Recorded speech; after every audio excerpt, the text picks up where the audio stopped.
Dans cette commune du territoire de Belfort, l'affaire de voisinage a pris des proportions démesurées. Sur le banc des accusés, deux chanteurs à la crête bien soignée. Voilà, c'est un coquelin, bataille Batam de Pékin, donc vous voyez, c'est pas très grand. Hein, c'est pas content, hein, d'y voir. Qu'est-ce qui m'embête, ceux-là?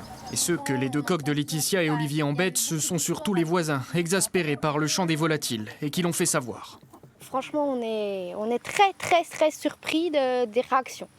Très surpris de devoir être en conflit comme ça pour des chants de coqs. Au total, ils sont 4 dans le voisinage à dénoncer des nuisances jour et nuit. Parmi eux, Roland, 78 ans, qui habite juste en face.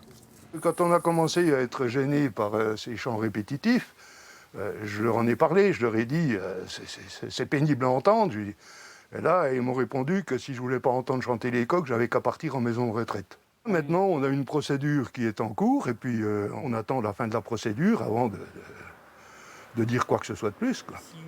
Face aux accusations, Laetitia et Olivier se défendent et veulent mettre en avant le patrimoine de la campagne. Le couple a d'ailleurs trouvé du soutien sur les réseaux sociaux avec une pétition qui a recueilli 35 000 signatures. Un coq n'a pas de télécommande. Un coq, il chantera le matin, il chantera quand il va avoir un concurrent dans les parages pour dire « ici c'est chez moi, je protège mes animaux ». Ou alors même, il va chanter quand il y a une de ses poules aura fait un œuf, il va être content. Sans arrangement possible, la municipalité a bien tenté de réagir grâce à un médiateur qui a proposé le déplacement des animaux.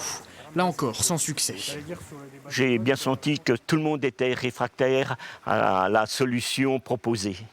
Voilà. Donc, dans ces cas-là, le médiateur de justice n'a même pas pu exposer ce qu'on pouvait apporter à l'un et à l'autre.